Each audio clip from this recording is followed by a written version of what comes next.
देखिए, हमारे मौसम संबंधी जानकारी पर सबसे विशेष प्रभाव पड़ता है वायु दाब का, हवा का दबाव, air pressure.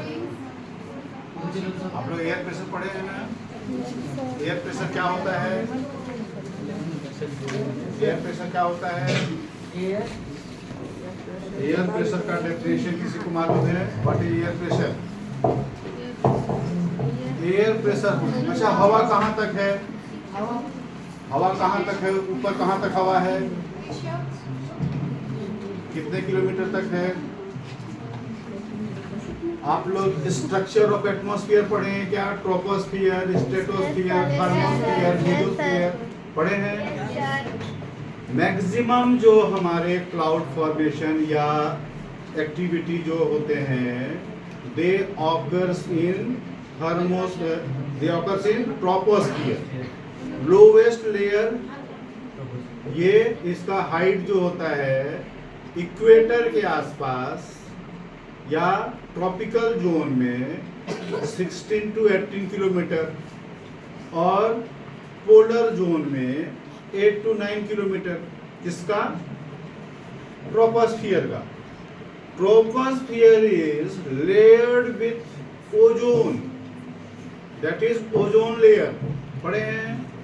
Ozone gas, ozone layer पढ़े हैं? ट्रोपोस्फियर के ऊपर जो होगा वो ओजोन होगा।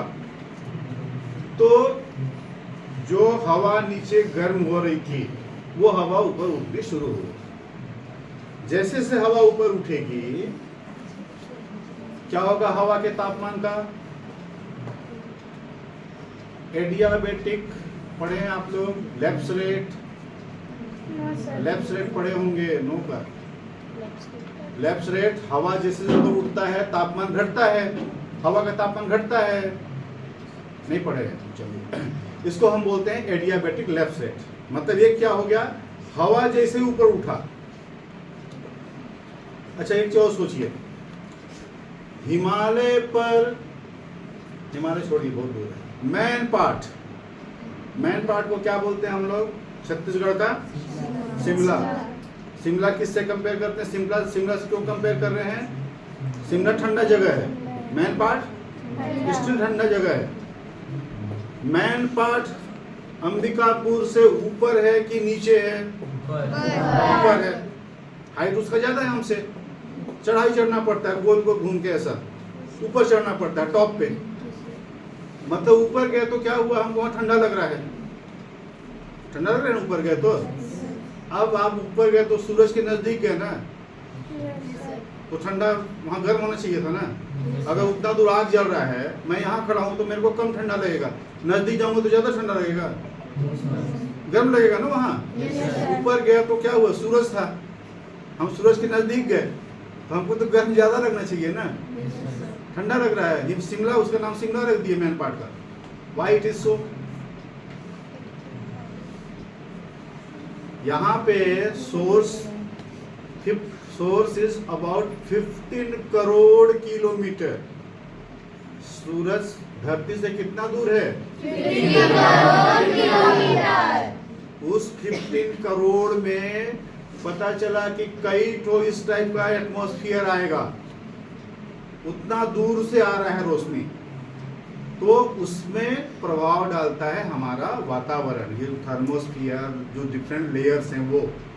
तो इसलिए क्या बता रहा हूं मैं कि जब हवा ऊपर उठी ठंडी होगी, हवा क्रमशः ठंडी होती जाएगी, gradual it is cooled. 165 metre पर 1 डिग्री टेम्परेचर कम हो जाएगा। अगर यहाँ 20 डिग्री हवा का तापमान है, 165 मीटर पे जाएंगे तो 1 डिग्री कम हो जाएगा, वहाँ 19 हो जाएगा। फिर वहाँ से 165 18, फिर ऊपर जाएंगे। ऐसे जाते जाते जाते मैं कहाँ तक बताया? ट्रोपोस्फियर एवरेज मान लो 16 किलोमीटर, तो 16 किलोमीटर को 160 मीटर में चेंज करो और 165 से डिवाइड करो, टेम्परेचर कहाँ पहुँच जाएगा? माइनस में पहुँच जाएगा, -40 तक पहुँच जाएगा। ठीक है? ओजोन लेयर, उसके ऊपर क्या होगा? ओजोन लेयर आ गया, ओजोन लेयर के ऊपर तापमान बढ़ना शुरू हो जाएगा। ओजोन लेयर के ऊपर तापमान बढ़ना शुरू हो जाएगा, बढ़ते बढ़ते बढ़ते कहाँ तक जाएगा वो, स्ट्रेटोस्फीयर तक। उसके बाद फिर घटना शुरू होगा और जब मीजोस्फीयर पे आएगा तो वहां से कंटिन्यू बढ़ना शुरू हो जाएगा। वो आगे की बात है, ठीक है, आगे क्लास में आप पढ़ेंगे उसको, लेकिन अपन यहाँ का पढ़ते हैं। दूसरा चीज, ये गड्ढा में खोद दिया मान लो यहाँ पे, और इधर इधर ऊंचा है, इधर इधर से पानी बह रहा है, तो पानी बह के कहाँ जाएगा, गड्ढे में जाएगा। बहते बहते बहते गड्ढा भर गया, तब पानी कहाँ जाएगा, किधर की तरफ जाएगा, इधर ऊंचा है, यहाँ से पानी आ रहा है, इधर ऊंचा पानी, इधर ऊंचा पानी आ रहा है, इधर कम ऊंचा पानी आ रहा है, पानी किधर जाएगा, बढ़ते बढ़ते कम ऊंचे की तरफ जाएगा। मतलब flow of water is from high altitude to low altitude, हमेशा ऊंचे से नीचे की तरफ पानी बहता है। पानी का हो गया, फ्लो किसमें है, पानी में। Still there is flow in wind, हवा में भी फ्लो है, लिक्विड में भी है, हवा में भी है। हवा का बहाव किधर होता है, हाई से लो प्रेशर, हाई प्रेशर से लो प्रेशर। अब हमको कैसे पता चलेगा कि अंबिकापुर में अगले 3 घंटे बाद आंधी आने वाली है, या अंबिकापुर में अगले 3 घंटे बाद गरजने वाले बादल आने वाले हैं, या अभी पानी बरस रहा है तो अगले 3-4 घंटे में ये खुलेगा कि नहीं खुलेगा, हम कैसे बताते हैं। उसमें एक महत्वपूर्ण होता है हमारा ये इंस्ट्रूमेंट, दैट इज बैरोमीटर। अगर हमको ये पता चल जाए कि हमारे आसपास, इधर झारखंड है, मध्य प्रदेश है, उड़ीसा है, रायपुर, बिलासपुर, इधर हवा का दबाव कितना है।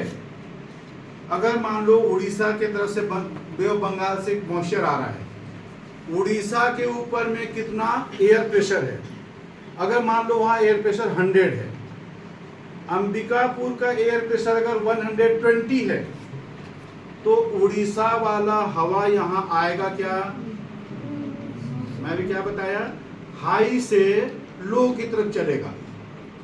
प्रेशर जहां हाई रहेगा, हवा वहां से लो की तरफ चलेगी। उड़ीसा में प्रेशर कितना बताया मैं, 100, अंबिकापुर में 120। हाई किधर हुआ, अंबिकापुर, उड़ीसा कम, तो उड़ीसा की हवा अंबिकापुर आएगी क्या, नहीं आएगी। लेकिन अगर ये पता चल जाए कि अंबिकापुर का प्रेशर 80 है, तब तो फिर पूरा चांस है कि वो वाली हवा हमारे यहाँ आएगी। तो हम उसको किससे नापते हैं, एयर प्रेशर। एयर प्रेशर क्या है, air pressure is density of, volaemic density of air per unit area कितना है। एक unit area 1 centimetre by 1 centimetre का एरिया, या 1 मीटर बाई 1 मीटर का एरिया, या 1 किलोमीटर बाई 1 किलोमीटर का एरिया, 1 यूनिट, ठीक है। 1 मीटर बाई 1 मीटर का एरिया बना लीजिए। दूसरा चीज सोचिए, हमारा कितना है, 6 इंच बाई 6 इंच होगा, मान लीजिए 6 इंच बाई 6 इंच है। इसके ऊपर एयर कॉलम खड़ा हो गया, हवा कहाँ तक है, डिफरेंट स्फीयर तक, ठीक है, कम से कम 25 किलोमीटर तक तो डेंस एयर है ही है, उसके ऊपर 80-90 किलोमीटर तक है, वो पूरा एक कॉलम बन जाएगा। ऐसा एयर कॉलम बन गया हमारे सिर के ऊपर। उस कॉलम के अंदर जितने एयर पार्टिकल हैं उनको अगर आप तौल लीजिए, तौलेंगे तो उसका वजन मिलेगा हमको। वो वजन कितना प्रेशर क्रिएट कर रहा है। जैसे 100 ग्राम का वेट सीट पे रखे, हमको भार कम महसूस होगा। आधा किलो का रखे, कुछ ज्यादा होगा। 1 किलो सह लूंगा, 5 किलो हो सकता है सह लूं, 10 किलो मैं बैठ जाऊंगा, होगा ना। 10 किलोमीटर क्यों मैंने नहीं सह पाया, मैं बैठ गया, क्यों, उसका वजन ज्यादा हो गया। वजन ज्यादा हुआ तो क्या किया, वो प्रेशर ज्यादा क्रिएट किया, मेरे को दबा दिया नीचे। जब 100 ग्राम था तो बड़ा हंसी खुशी में रख दिया सिर पे, ठीक है। बढ़ता गया तो क्या हुआ, प्रेशर नीचे आएगा। वो हम लोग नापते हैं किससे, इस इंस्ट्रूमेंट से, दैट इज बैरोमीटर। ये हमारे मौसम विभाग का रीढ़ का हड्डी है। इसको बोलते हैं Q pattern barometer, mercury barometer. इसमें ये नीचे एक कटोरी है, इसमें पारा भरा हुआ है। हवा का दबाव इधर होगा, इसके अंदर नली में पारा यहाँ जाएगा। ये देखिए, ये पारा यहाँ पे दिख रहा है आपको, दिख रहा है यहाँ पे लेयर, ये यहाँ पे ऐसे उठा हुआ, ये ये दिख रहा है, ये है मरकरी, ये मरकरी का कॉलम है। प्रेशर बढ़ेगा ऊपर जाएगा, प्रेशर घटेगा, प्रेशर बढ़ेगा मतलब हवा इधर दबाव डाल रहा है, वो ऊपर उठेगा। हवा ऊपर मतलब हल्का होगा, वो नीचे आएगा। हम इसको फिर पढ़ लेते हैं। ये क्यू पैटर्न बैरोमीटर है, और ये जो बना हुआ है ये लंदन का बना हुआ है, ये लंदन का बना हुआ है। और इसमें डेट नहीं दिख रहा है, लेकिन ये फिर भी कम से कम मैं समझता हूँ कि 70-80 साल पुराने इंस्ट्रूमेंट है। ठीक है, इसको बोलेंगे क्या? क्यू पैटर्न बैरोमीटर, पारद वायु दाब मापी। पारद मतलब मरकरी, मरकरी वायु दाब मापी। इससे हम निकालेंगे हवा का दबाव। हवा का दबाव सारे एलिमेंट पे इफेक्ट डालता है। ठीक, ये है डिजिटल। अभी इसमें कुछ खराबी आ गया है, और जैसे पुराने घर में था, नए घर में आया तो हिल गया है ये। पहले हम लोग ऑफिस अंबिकापुर शहर में था, अभी ये नवंबर में यहाँ शिफ्ट हुआ है।